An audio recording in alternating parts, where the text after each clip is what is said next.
നമസ്കാരം. ആരോ വിഷനിലേക്ക് സ്വാഗതം. ഇന്ത്യ പാകിസ്ഥാൻ യുദ്ധത്തിൽ പുതിയ അവകാശവാദവുമായി വീണ്ടും അമേരിക്കൻ പ്രസിഡന്റ് ഡൊണാൾഡ് ട്രംപ് രംഗത്തെത്തിയിരിക്കുകയാണ്. പ്രത്യേകിച്ചും ഇറാൻ അമേരിക്ക സംഘർഷം ഏത് സെക്കൻഡും ആരംഭിക്കുമെന്നുള്ള ഈ ഒരു ഭീതിജനകമായ അവസരത്തിലാണ് ഇപ്പോൾ ട്രംപ് ഇന്ത്യ പാക് യുദ്ധത്തിനെ കുറിച്ചുള്ള ഒരു പരാമർശമായി വന്നിരിക്കുന്നത്. ഇപ്രാവശ്യം അല്പം കൂടി കടുപ്പിച്ച് 11 ജെറ്റുകളാണ് ഈ യുദ്ധത്തിൽ വെടിവെച്ചിട്ടത് എന്ന രീതിയിലാണ് അവകാശവാദങ്ങളുമായി ട്രംപ് എത്തിയിട്ടുള്ളത്. നമുക്കറിയാമല്ലോ, ജമ്മു കാശ്മീരിൽ സാധാരണക്കാരായ ജനങ്ങളെ മതം പരിശോധിച്ച് കൊലപ്പെടുത്തിയ അറുംകൊല അല്ലെങ്കിൽ തീവ്രവാദത്തിനെതിരായിട്ടാണ് ഇന്ത്യ ഓപ്പറേഷൻ സിന്ദൂർ നടത്തിയത്. പാകിസ്ഥാനിൽ കയറാതെ തന്നെ ഇന്ത്യയിൽ നിന്നും കൊണ്ട് പാകിസ്ഥാൻ്റെ 9 തീവ്രവാദ ആസ്ഥാന കേന്ദ്രങ്ങളെയാണ് നാം നശിപ്പിച്ചത്. അതിൻ്റെ പകരമായിട്ടാണ് പാകിസ്ഥാൻ ആക്രമണം ആരംഭിച്ചതും അതിന് പ്രത്യാക്രമണമായി ഇന്ത്യ തകർത്താടിയതും. ഏതായാലും പാകിസ്ഥാനിലെ കനത്ത നാശനഷ്ടമാണ് ഇന്ത്യ അന്ന് ഏൽപ്പിച്ചത്. ഒടുവിൽ പാകിസ്ഥാൻ്റെ DGMO നമ്മുടെ ഇന്ത്യൻ DGMO സംസാരിച്ചിട്ടാണ് ഈ യുദ്ധം നിർത്തിയതെന്ന് അന്നേ നമ്മുടെ കേന്ദ്ര ഗവൺമെൻറ് പുറത്തുവിട്ടതാണ്. എന്നാൽ അത് തൻ്റെ നേതൃത്വത്തിലാണ്, താനാണ് അതിനെ യുദ്ധം നടത്താൻ കാരണക്കാരൻ എന്ന രീതിയിൽ ട്രംപ് ഒന്നും രണ്ടുമല്ല ഒരു 10-20ഓളം പ്രാവശ്യം പല ഇടങ്ങളിലായി ഇപ്പോഴും പറഞ്ഞുകൊണ്ടിരിക്കുന്നു.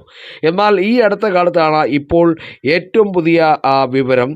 ഇപ്പോൾ കഴിഞ്ഞ വർഷം മെയ് മാസത്തിൽ ഇന്ത്യയും പാകിസ്ഥാനും തമ്മിലുള്ള സൈനിക സംഘർഷം ശമിപ്പിക്കാൻ സഹായിച്ചത് ഇരു രാജ്യങ്ങൾക്കും കനത്ത വ്യാപാര പിഴ ചുമത്തുമെന്ന് ഭീഷണിപ്പെടുത്തിയാണെന്ന് അമേരിക്കൻ പ്രസിഡന്റ് ഡൊണാൾഡ് ട്രംപ് വീണ്ടും അവകാശപ്പെട്ടിരിക്കുകയാണ്. മാത്രമല്ല 11 വില കൂടിയ യുദ്ധവിമാനങ്ങൾ ശത്രുതയ്ക്കിടെ വെടിവെച്ചിട്ടുവെന്ന പുതുക്കിയ ഒരു അവകാശവാദവും കൂടി ഇപ്രാവശ്യം പറയുന്നുണ്ട്. ഇന്ത്യയും പാകിസ്ഥാനും യുദ്ധം ചെയ്താൽ നിങ്ങളുടെ ഓരോ രാജ്യത്തിനും 200% തീരുവ ചുമത്തുമെന്ന് ഞാൻ പറഞ്ഞു.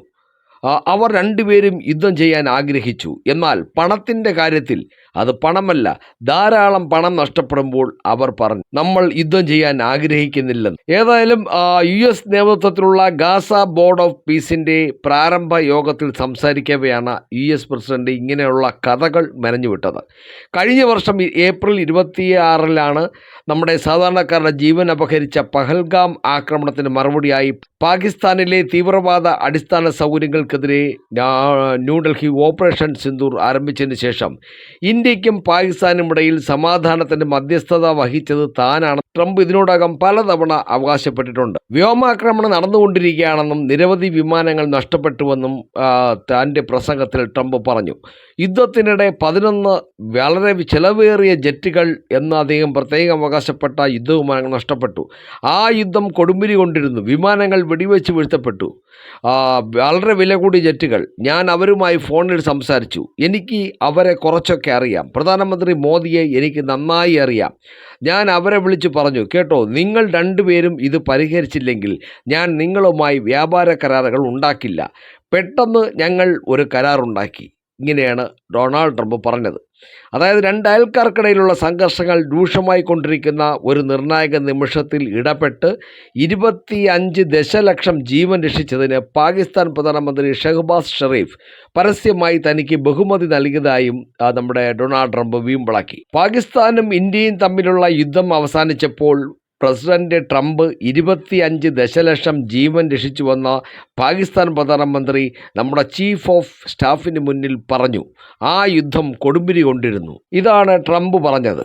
അതായത് പാകിസ്ഥാൻ പ്രധാനമന്ത്രി തന്നെ അവരുടെ ചീഫ് ഓഫ് സ്റ്റാഫിന് മുമ്പിൽ, ഈ അമേരിക്കയുടെ ചീഫ് ഓഫ് സ്റ്റാഫിന് മുന്നിൽ ഇങ്ങനൊരു പ്രസംഗം നടത്തിയെന്നും ഇന്ത്യയുമായിട്ടുള്ള യുദ്ധത്തിൽ അവസാനിച്ചപ്പോൾ ഡൊണാൾഡ് ട്രംപ് 25 ദശലക്ഷം ജീവൻ രക്ഷിച്ചുവെന്ന്. ഇന്ത്യയും പാകിസ്ഥാനും തമ്മിലുള്ള സംഘർഷം ലഘൂകരിക്കുന്നതിൽ സാമ്പത്തിക നേട്ടവും വ്യക്തിപരമായ നയതന്ത്രവും നിർണായക ഘടകങ്ങളായി ചിത്രീകരിച്ചുകൊണ്ട് ട്രംപ് മുമ്പ് ഇതുപോലെ തന്നെ സമാനമായ പ്രസ്താവനകൾ നടത്തിയിട്ടുണ്ട്. എങ്കിലും ഈ 11 ജെറ്റുകൾ അന്ന് നഷ്ടപ്പെട്ടു. അത് ആരുടെ ജെറ്റുകളെന്ന് ട്രംപ് എടുത്തു പറയുന്നില്ല.